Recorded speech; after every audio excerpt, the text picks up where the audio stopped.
Hi friends, welcome to my channel. One more mini log. మా అత్తయ్య ఏమో ఆకుకూర తెచ్చింది. మేము మా భాషలో దీనికి భాజీ అంటాము, కానీ ఇది తోటకూరనో గోంగూరనో మెంతకూరలా కాకుండా పొలంలో దొరికేటివి రకరకాల ఆకులు. చాలా హెల్త్కి మంచిది, ఎందుకంటే ఇవి ఆర్గానిక్, ఎలాంటి పెస్టిసైడ్స్ యూజ్ చేయరు. ఇప్పుడు నేను దీనికి ఏ విధంగా కుక్ చేసుకోవాలో చూపిస్తున్నా. ఖచ్చితంగా మీరు ట్రై చేయండి, చాలా హెల్త్కి మంచిది ఇది. ఫస్ట్ మనము పైన ఉన్న కాడలు మొత్తం తెంపుకోవాలి ఫ్రెండ్స్. తెంపుకొని మంచిగా క్లీన్ చేసుకోవాలి. నీట్గా క్లీన్ చేసుకొని ఇంకా ఈ విధంగా ఒక ప్యాన్ పెట్టుకొని ప్యాన్లో మనం కడిగి పెట్టుకున్న లీవ్స్ అన్నీ వేసుకోవాలి. ఈ ఆకులన్నీ వేసుకున్న తర్వాత పైన మూత పెట్టేయాలి ఫ్రెండ్స్. ఇంకా మూత పెట్టి ఇంకా సిమ్ముల్నే ఉంచాలి, హై ఫ్లేమ్లో అస్సలు పెట్టొద్దు. ఒక 4 minutes పాటు ఈ విధంగా సిలిండర్ మీద పెట్టాలి ఫ్రెండ్స్.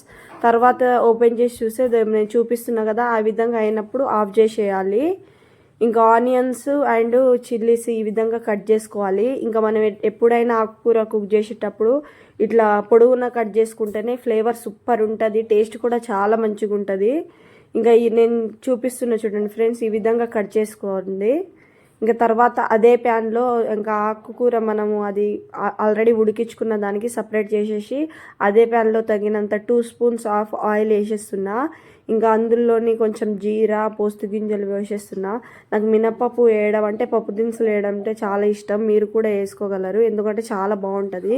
ఇంకా తర్వాత ఆనియన్స్ వేసుకోవాలి. ఆనియన్స్ వేసుకున్న తర్వాత ఒక 2 minutes పాటు ఈ ఆనియన్స్ మూత పెట్టి కుక్ చేసుకోవాలి మనము, మంచిగా కలుపుకొని. ఇంకా కుక్ చేసుకున్న తర్వాత ఇంకా మనం కట్ చేసి పెట్టుకున్నాం కదా ఆల్రెడీ చిల్లీస్, ఆ చిల్లీస్ వేసుకోవాలి. ఇంకా చిల్లీస్ వేసుకున్న తర్వాత కొంచెం పసుపు వేసుకోవాలి. ఇంకా పసుపు వేసి కలపాలి ఫ్రెండ్స్. నేను చిల్లీస్ అయితే కొంచెం లాస్ట్కి వేసిన, మన ఇష్టం, ముందు వేసుకున్నా పర్లేదు. ఇంకా పైన ఏమో సాల్ట్ వేసుకుంటున్నా, ఎందుకంటే పైన ఇట్లా సాల్ట్ వేసుకుంటే మనకు తొందరగా అనేది కుక్ అవుతుంది.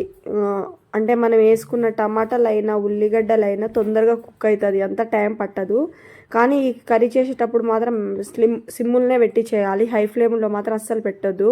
ఇంకా నేను ఇది సపరేట్ చేసిన తర్వాత ఇది కూల్ కావడం అని చెప్పేసి కూల్ అయిన తర్వాత ఆ లీవ్స్లో ఉన్న వాటర్ మొత్తం పిండేసి ఈ విధంగా నేను వీడియోలో చూపిస్తున్న విధంగా మనం ప్రిపేర్ చేసుకున్న పెట్టుకున్న దాంట్లో వేసేయాలి ఫ్రెండ్స్. ఇంకా కలిపేసుకోవాలి. ఒక 3 minutes పాటు మూత పెట్టేసి కుక్ చేసుకోవాలి. తర్వాత నేను టేస్ట్ చూస్తున్నా చూడండి, ఎక్సలెంట్ టేస్ట్ ఉండే. నేను ఆ రోజు జొన్న రొట్టెలు చేసిన, జొన్న రొట్టెలు అండ్ ఈ బాజీ కర్రీ కాంబినేషన్ ఎక్సలెంట్. మీరు కూడా ట్రై చేయగలరు.